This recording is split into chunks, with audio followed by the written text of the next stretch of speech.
एक छोटा सा गांव था, वहां पर एक आदमी पहाड़ पर पत्थर तोड़ने का काम करता था। उसको अपनी जिंदगी से कोई गिला शिकवा नहीं था।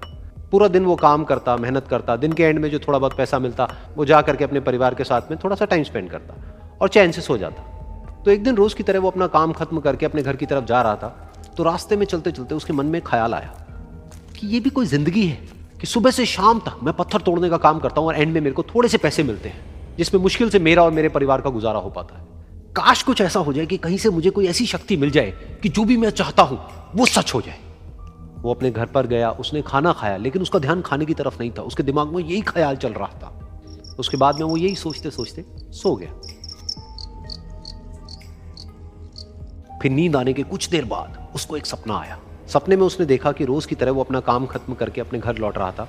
रास्ते में उसने एक बहुत ही बड़ा घर देखा और उसके मन में आया कि काश ये घर मेरा होता और मैं इसका मालिक होता। और उसके सोचते ही वो उस घर का मालिक बन गया।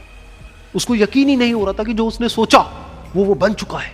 लेकिन उसकी खुशी ज्यादा देर नहीं टिक पाई, क्योंकि उसको एकदम से एक शोर सुनाई दिया। उसने अपने घर के बाहर देखा कि एक बहुत बड़ी रैली निकल रही है, जिसमें बीचों बीच एक पॉलिटिशियन है जो ऐसे ऐसे हाथ हिला रहा है। और वहां पर जितने भी लोग खड़े थे सब उसके नाम के नारे लगा रहे थे, उसके आगे हाथ जोड़ करके खड़े थे, सब उसको देखने के लिए तड़प रहे थे। तब उसको यह एहसास हुआ कि मैं कितना छोटा हूं उसके आगे। और फिर उसके अंदर से एक ख्याल उठा कि काश मैं ये पॉलिटिशियन होता और मेरे पास भी इतनी ही पावर होती जितनी कि इसके पास में है। बस उसका इतना सा सोचने की देर थी, वो पॉलिटिशियन बन गया। उसकी खुशी का ठिकाना नहीं था, क्योंकि उसके आसपास में हजारों लोगों की भीड़ थी और सब उसको देखने के लिए तरस रहे थे, तड़प रहे थे। लेकिन उसकी ये खुशी भी ज्यादा देर नहीं टिक पाई। धूप बहुत ही तेज थी और उस पॉलिटिशियन को आदत नहीं थी इतनी गर्मी में रहने की। तो उस धूप की वजह से उसको चक्कर आ गए और वो बेहोश होकर के गिर गया। फिर उसको एहसास हुआ कि ये पॉलिटिशियन सबसे ताकतवर नहीं है, ये जो सूरज है ये सबसे ताकतवर है। और उसके मन में आया कि काश मैं ये सूरज बन जाऊं तो मेरे आगे कोई नहीं टिक पाएगा। और उसका इतना सा सोचने की देर थी और वो सूरज बन गया। और वो खुशी से पागल हो गया, क्योंकि पूरी दुनिया को वो ही रोशन कर रहा था और पूरी दुनिया में ऐसा कोई नहीं था जो कि उसकी रोशनी को रोक सके। लेकिन उसकी ये खुशी भी ज्यादा देर टिक नहीं पाई, क्योंकि कुछ ही देर बाद आसमान में कुछ काले बादल आए जिन्होंने कि उस सूरज की रोशनी को रोक दिया। फिर उसको यह एहसास हुआ कि इस दुनिया में ऐसा भी कोई है जिसमें दम है उसकी रोशनी को रोकने का। और उसके मन में एक ख्याल उठा कि काश मैं वो बादल बन जाऊं। और वो बादल बन गया और आसमान में उड़ने लगा। उसको ऐसा लगा कि मैं आसमान में उड़ रहा हूं और अब मैं जहां चाहे वहां जा सकता हूं। लेकिन कुछ देर बाद वहां पर एक बहुत तेज हवा का झोंका आया जो कि उन बादलों को उड़ा करके ले गया। अब फिर उसे ये समझ आया कि ये जो बादल हैं वो सूरज की रोशनी को तो रोक सकते हैं, लेकिन हवा को नहीं रोक सकते। ये हवा उनको बहा करके ले जाती है।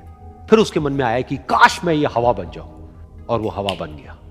हवा बनने के बाद में उसको अपने अंदर एक अलग ही ऊर्जा का अनुभव हुआ। वो चाहे तो आराम से बहता और चाहे तो आंधी बन करके, तूफान बन करके, जिसको भी चाहे उड़ा करके ले जाता। उसको ये विश्वास होने ही लगा था कि इस दुनिया में सबसे ज्यादा शक्तिशाली मैं हूं। लेकिन तभी उसके सामने आया एक पहाड़। उसने अपनी पूरी ताकत लगा दी, लेकिन उस पहाड़ को वो इतना सा भी नहीं हिला पाया। तब उसको यह एहसास हुआ कि इस दुनिया में कोई है जो हवा से भी ज्यादा शक्तिशाली है, जिसमें दम है उस हवा को रोकने का।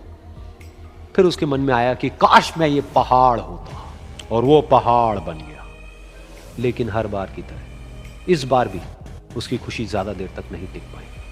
उसको एक जानी पहचानी सी आवाज सुनाई दी और साथ ही साथ उसको दर्द होने लगा, जैसे कि कोई है जो उसको तोड़ रहा है, उसको मार रहा है। तो दर्द से वो चीखने लगा और उसके मन में आया कि काश मैं वो बन जाऊं क्योंकि इस पहाड़ को तोड़ने का दम रखता है। लेकिन इस बार उसकी ये ख्वाहिश पूरी नहीं हुई।